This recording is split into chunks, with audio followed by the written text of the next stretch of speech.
اوس خو دې الله رحم وکړي ډېر بد حال دی زمونږ زنانو په کورونو کې چا ډګونه لګولي دي او لا MP3 ورته وایي که څه شی دغه داسې شی پکې بېل راوتی دی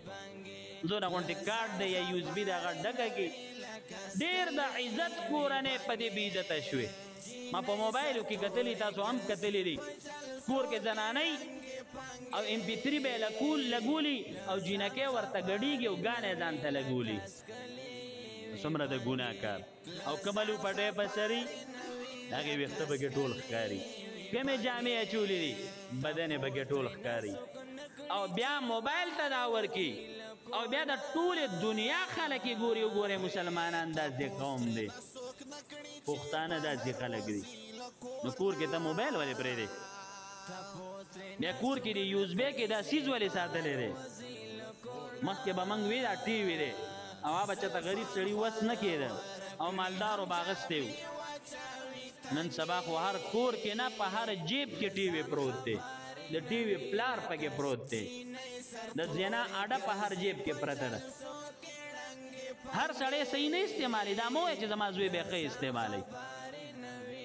هر سړی تقي عثماني صاحب نشي کېدی هر سړی مفتی و عالم نشي کېدی چې هغه به پریز کې موبایل به استعمالوي د خپل د زوی موبایل چک کوه د بچي موبایل د چک کوه او جینکوله خو د سره موبایل مه ورکوئ ځان نه خبر هم نه فیسبوک ته تصویر تلی ځان نه خبر نه ستا د کور عزت ستا حیا هغه پیمال شوي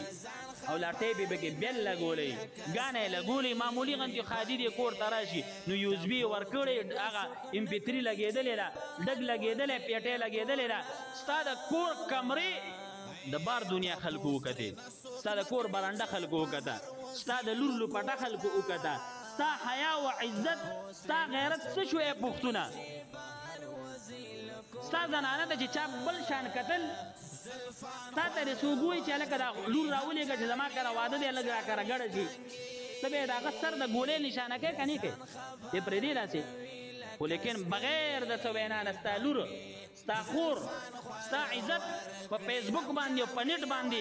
هغې لوپټه تار تار کېږي ټولې دنیا خلکو ته ګډېږي ګډېږي که نه ګډېږي وښیم درته ډېر د عزت خلک درته وښیم چې د هغې د کور زنا په دې دشمنۍ مو شوې زما وروڼو د دې احتیاط وکړئ زنانو ته مضبوط څادرونه په سر کې ولې لوپټې ور په سر کې مخکې چې به دا مشرانو نه تپوس وکړئ زنانه به د کوره نه راوتې که ډېر ضرورت به شو ډاکټر له بتله یا غمخادي به وه نو ټانګې کې د ټانګه کې چې به ناسته وه نو کوچوان به کېناستی نه شو او دغه ټانګې نه بغیر چارپیره څادر ته و نن سبا یې ټیکسۍ والا سره کېنئ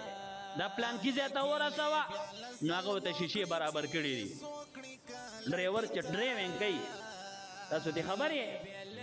او د دې نه علاوه نورې قصې کېږي زه په بعضې په دې لوسپیکر تاسو ته نشم ویلی او بیا چې موږ کښېنو مجلس کې په حجره کې او کلي علاقه کې او برید تاو زه پښتون یم پښتون داسې د خر سړی ته پښتون داسې غیرتي داسې نه ده کې حیا شته نه غیرت شته نه پښتو شته نه اسلام شته دعوې څومره غټې غټې کوو او د کور دې څه حال دی الله دې ما ته د عمل توفیق راکړي او تاسو ټولو ته بعضې خبرې زما ترخې دي او ستغې دي او په هغه چا ډېرې بدې لګي چې دا کمی چا کې ډېر دی په هغه چا بدې نه لګي چې چا کې غیرت وي د چا کور والا چې پرده کوي لورې په پرده کې ځي ښځې په پرده کې ځي په بورقه کې ځي په هغه دا خبرې بدې نه لګي هغه وایي دا خوند کوي دا د غیرت خبرې دي دا د عزت خبرې دي دا اسلام خبرې دي په هغه بې غیرته ډېرې بدې لګي چې د چا لور داسې بربنډه ګرځي د چا لور سر تور سرې ګرځي د چا لور په هغه جامو کې مارکیټونو کې ګرځي چې هغې ته کتل ناروا دي